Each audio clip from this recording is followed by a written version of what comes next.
Bangla class ঘরে সকলকে স্বাগত। আজকে আমরা শ্রীকৃষ্ণ কীর্তন কাব্যের সংক্ষিপ্ত প্রশ্নোত্তর নিয়ে আলোচনা করব। ভিডিওটা শুরু করার আগে যারা আমাদের চ্যানেলটিতে নতুন তারা এই ধরনের ভিডিও পেতে আমাদের চ্যানেলটিকে লাইক করবে, সাবস্ক্রাইব করবে এবং পাশে থাকা বেল আইকনটিকে প্রেস করে দেবে। তো চলো শুরু করি। প্রথম প্রশ্ন, শ্রীকৃষ্ণ কীর্তন কাব্যের রচয়িতা কে? সঠিক উত্তর বড়ু চণ্ডীদাস। পরবর্তী প্রশ্ন, শ্রীকৃষ্ণ কীর্তন কাব্যের মোট কতগুলি খণ্ড? সঠিক উত্তর ১৩টি। শ্রীকৃষ্ণ কীর্তন কাব্যের আবিষ্কারকাল কত?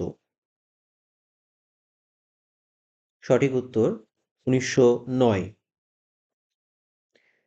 শ্রীকৃষ্ণ কীর্তন কাব্যটি কে আবিষ্কার করেন?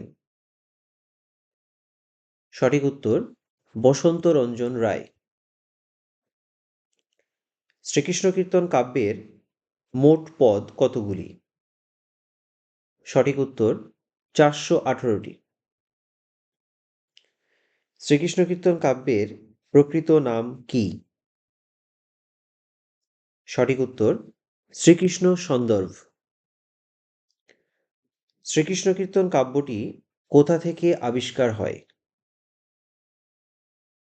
সঠিক উত্তর বাঁকুড়া জেলা। শ্রীকৃষ্ণ কীর্তন কাব্যের বৃহত্তম খণ্ড কোনটি? সঠিক উত্তর দানসাগর। শ্রীকৃষ্ণ কীর্তন কাব্যে কোন নদীর উল্লেখ পাওয়া যায়?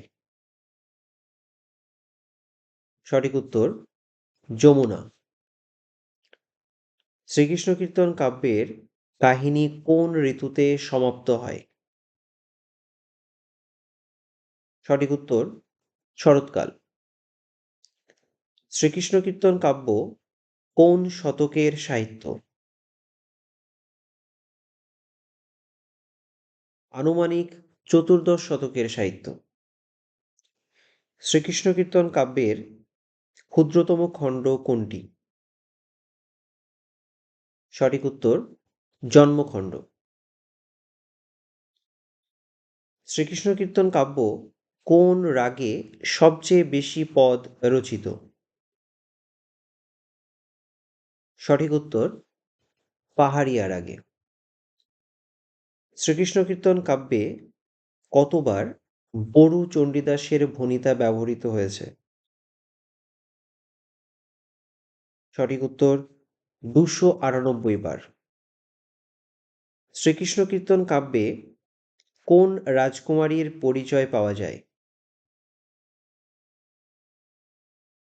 সঠিক উত্তর রানী লক্ষ্মী। এই ১৫টি ছিল আজকে আমাদের আলোচ্য বিষয়। আশা করছি সকলের খুব ভালো লেগেছে।